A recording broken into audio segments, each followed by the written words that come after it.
How you guys doing today? Hey, Mark, how are you? Very good, very good. Very hot here in Puerto Rico, but that's part of living in the Caribbean. So, how you guys doing?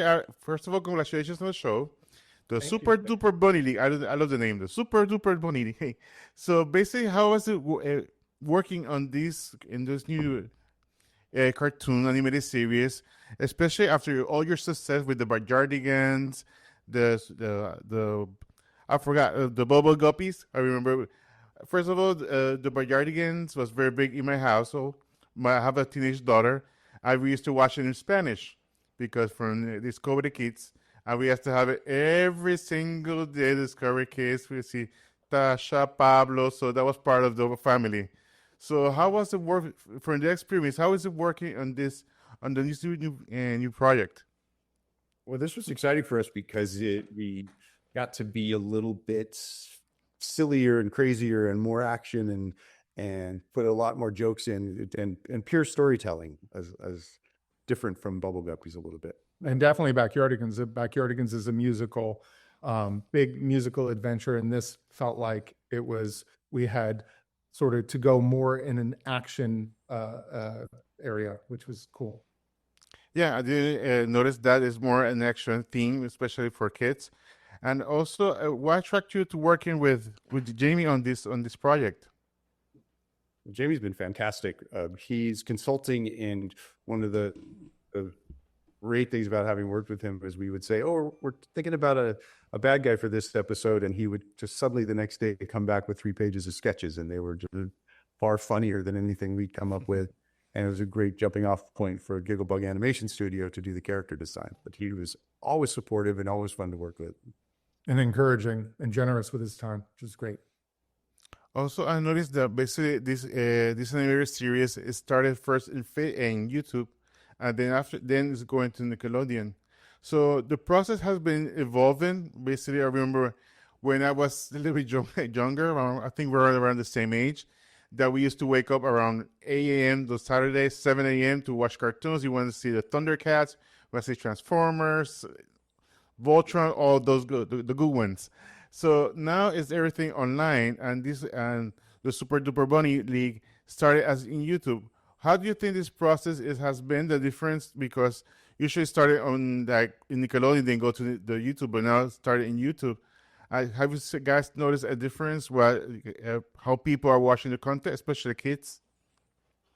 Well, it's nice to see how many people are watching. It's fun to see that people are tuning in because linear television, you don't get the immediate feedback. Yeah. But it appeals to us greatly that it's playing it on a Saturday morning. We get to actually have a Saturday morning cartoon, which is kind of rare these days. Yeah, and Yeah. it really does feel different than an animated series. It is decidedly a cartoon that has a classic Nickelodeon feel. So I was really happy and surprised and kicking myself for not thinking of it to put it on Saturday. Put it on Saturday morning as a Saturday morning cartoon. It makes perfect sense.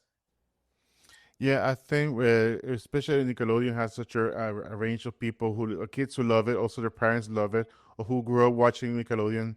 I didn't grow up watching, but I remember Rocco's Modern Life. So there you go, another nod to you guys.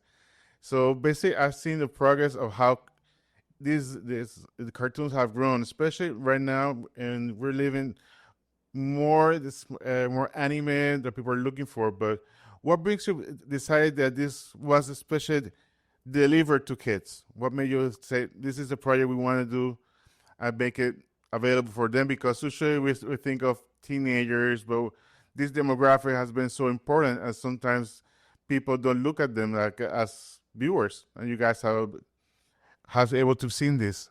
We like to think of it as a kid's first superhero show. It's your entryway into the world of superheroes, and there's a lot of superheroes out there, but this is the first taste of what a superhero story is like and what the interaction of a team is like. And but we wanted to make it sweet, give it heart, make the characters likable, and still have funny, not that threatening bad guys.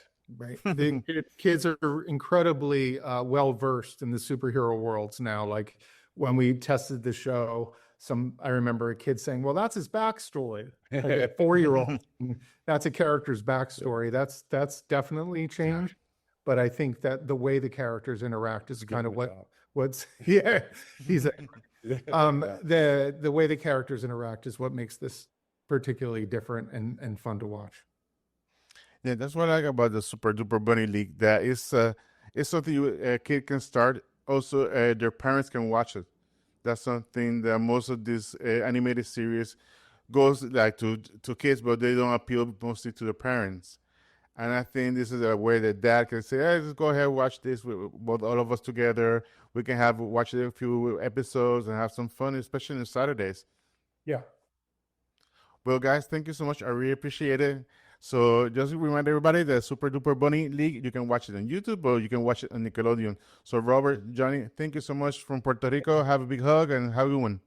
Thank you. Appreciate it. All right, have a good one. Bye-bye.